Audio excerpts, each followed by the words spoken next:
two of my friends and I rode our motorcycles to New Orleans for the Southern Baptist Convention. A feat that we were proud of, as evidenced by the fact that we shared that information with everyone we encountered. If we could have gotten Al Mohler to announce it for us, I believe we would have done just that. On our trip down, we stopped in a little town in Alabama. Up to that point, the weather had been absolutely gorgeous.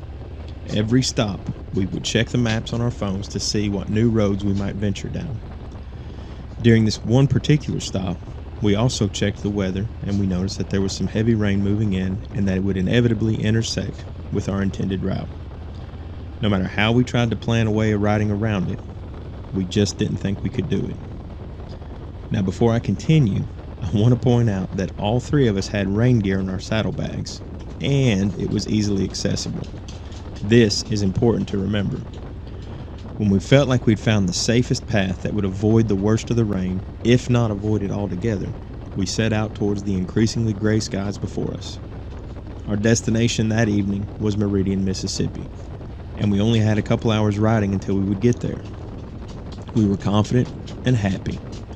That is, until we hit Bellamy, Alabama. In Bellamy, Alabama, the clouds opened and it was the most torrential downpour I had ever ridden in. The rain was coming down so hard that it was impossible to see the gauges on the motorcycle, and I could only guess that we had slowed down to about 15 miles per hour. The road was dead level and straight as an arrow. That was our saving grace. We were the only vehicles on the road, as far as we could tell. So we pushed on, just looking for a place to pull off and seek a little refuge. About 20 minutes into this downpour, a semi-truck eventually did pass us on the left, and it threw up a spray of water that ensured that we were sufficiently wet. Yet we continued on. What seemed like an eternity, but was probably only about another 10 minutes, we finally saw a small convenience store on the right side of the road. We pulled off, dismounted, and let out deep sighs of relief, followed by laughter at our own stupidity. Remember the rain gear I mentioned earlier? It was still in our saddlebags, nice and dry. We had the knowledge of the impending rain, but we demonstrated a lack of wisdom in doing anything about it. We trusted in our own selves to get by the rain without any issue. We were bad wrong. How often do we find ourselves trying to do things our way because we think we know best how to affect the desired outcome? If we're being honest, I would say the answer to that question is more often than we care to admit. The Bible talks a lot about wisdom, and we often overlook this vital piece of information. James gives us these words in the first chapter of his letter. If any of you lacks wisdom, you should ask God, who gives generously to all without finding fault, and it will be given to you. Life is very hard.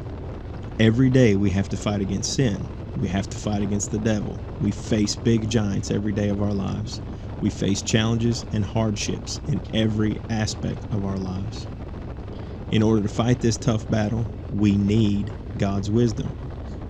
In this confusing and chaotic world, what we need most is God's wisdom. His wisdom is the only way to get through this life, and we need that gift to be able to navigate through the difficulties of life on this earth successfully. So we should make it a priority to gain as much of that wisdom as we can. Now, there's no need for us to feel that we have all the wisdom that we need, because we definitely do not. And at the same time, there's no need for us to be ashamed at our lack of wisdom, because we are all in the same boat. But what we have to do is ask God, and He will give it to us. So we are told that when it comes to seeking wisdom, we are to seek wisdom in faith. We are to ask God in faith. There's no room for our own doubts. James tells us this in the very next verse. But let him ask in faith, with no doubting, for the one who doubts is like a wave of the sea that is driven and tossed by the wind. This is the type of faith that Jesus spoke of when He healed people, because Jesus often said, "Believe and it will be done." That is the kind of faith that we are to have, the kind of faith that we see memorialized in Hebrews chapter 11, also known as the Hall of Faith. 18 times in that single chapter we see these two words, by faith. Each instance of those two words is followed by the obedient actions of some great Old Testament saint. And then it's immediately followed by God's faithfulness. We are to fight for belief that God will do what he said he will do. In the midst of trials, in the midst of confusion, when we lack wisdom, we are to ask for wisdom from God who gives generously. When we seek wisdom, we are to seek it in faith. Do we truly believe that God can give us wisdom? That's the point. Complete trust in God and his ways is the type of faith that we are to have. Our faith should not be in ourselves. Our faith should be in God. If he wants to give something according to his will, then he will give it. We receive those gifts that we ask for when our prayers align with God's will. So we see that when we ask for wisdom, that the basis of our confidence is not in our faith itself, but in the one in whom we have faith, God, the creator of the heavens and the earth.